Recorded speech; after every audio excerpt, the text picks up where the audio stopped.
Sa bawat sulok ng Pilipinas, may mga lugar na hindi lang maganda sa paningin, kundi mayaman din sa kasaysayan, kultura at masasarap na pagkain. Ngayong linggo, sabay-sabay nating tuklasin ang isang probinsyang puno ng kwento, ang Camarines Norte. Mga ka-good ones, samahan ninyo ako sa isang mabilis at makabuluhang pagbisita sa probinsyang ito. Una sa ating listahan, hindi pwedeng palampasin ang ride sa Bagasbas Boulevard o ang Cory Aquino Boulevard, ang pinakamahabang boulevard sa buong Pilipinas. Ito'y may habang 8.7 kilometers na tumatago sa mga bayan ng Mercedes, Daet, Talisay at Vinsons.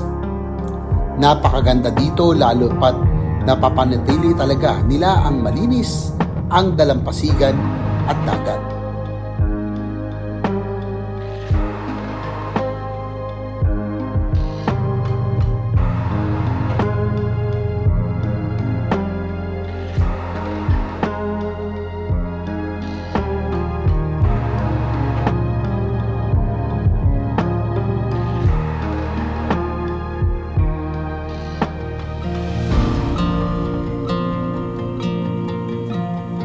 Nagpunta rin tayo sa St. Peter the Apostle Parish sa Vinsons, isang makasaysayang simbahan mula pa noong panahon ng Kastila.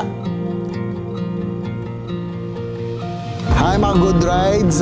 Dito naman tayo sa Camarines Norte, dito sa Vinsons. No? Nako, another hidden treasure ang aking nadiscover. St. Peter the Apostle Church na 400 years old, made of coral stone. No? Gawa sa coral stone. Kung makikita mo, very intricate pa. Ang pagka-brick sa coral stone kasi noon, syempre, first labor, kaya pwede gawin nun. But yung loob niya napakaganda, even the artworks, napakaganda. So pag nandito ka sa Cam Norte, try to visit St. Peter the Apostle Parish. Napakaganda dito sa Vinsons, Camarines Norte. Wow, ang ganda. Beautiful. Ganda sa loob.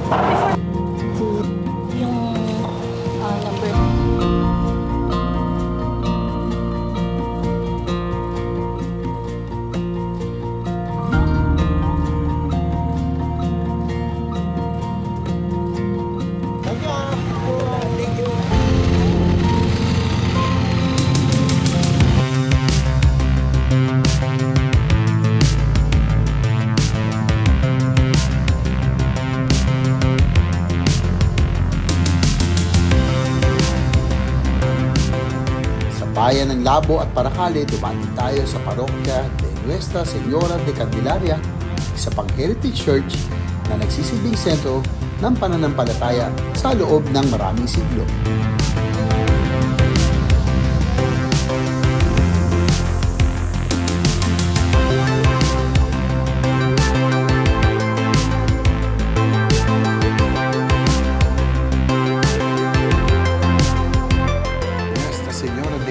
Area sa Paracale, very beautiful. Ganda ng church, 400 years old. Wow! Ganda ng mga churches dito sa Cam Norte.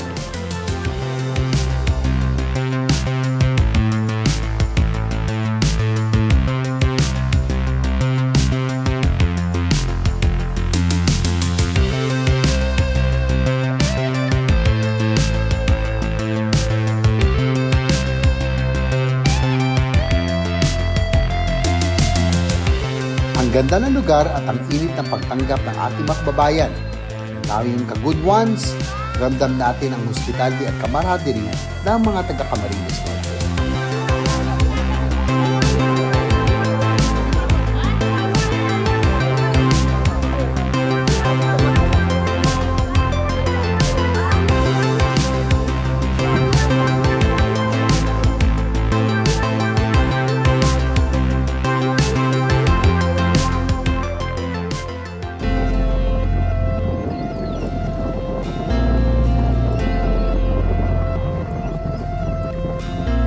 Sunod nating pinuntahan ang Turayog View Deck, isang tahimik at presko lugar kung saan matatanaw ang ganda ng kabundukan. Welcome to Turayog, Sir JP!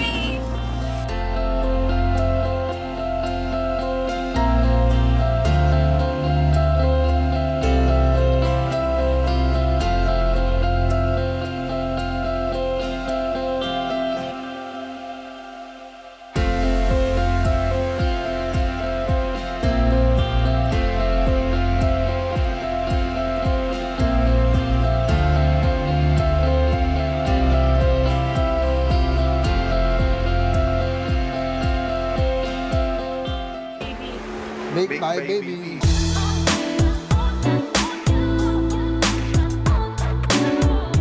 Pwede labo, Bake by Baby. Sarap na kasama. At syempre dumaan din tayo sa isa sa Hidden Gems and Diet para tikman naman natin ang kanilang masarap na kasama cake, ang Bake by Baby.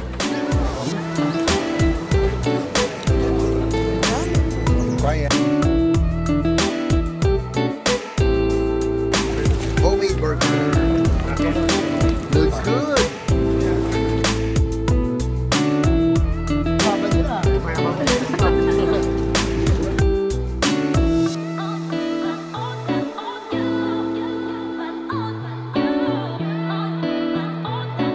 And in Camp Norte, maybe.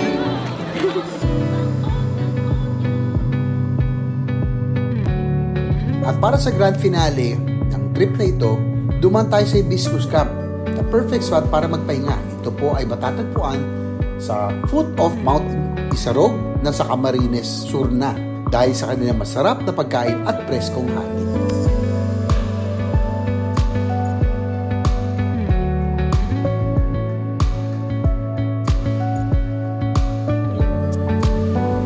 Isang mabilis pero sulit na trip ang ating nagawa sa Camarines Norte at bahagya ng Camarines Sur. Mula sa mga makasaysayang simbahan at masasarap na pagkain hanggang sa mga magagandang tanawin ng tunay na pagmamalaki ng mga kababayan natin sa Bicol. Maraming salamat sa may napagtanggap ng mga lokal na opisyal at kapwa riders. Hanggang sa susunod na biyahe, tuloy lang tayo sa pagtuklas ng yaman ng ating bansa. Ride safe mga good ones hanggang sa susunod nating adventure.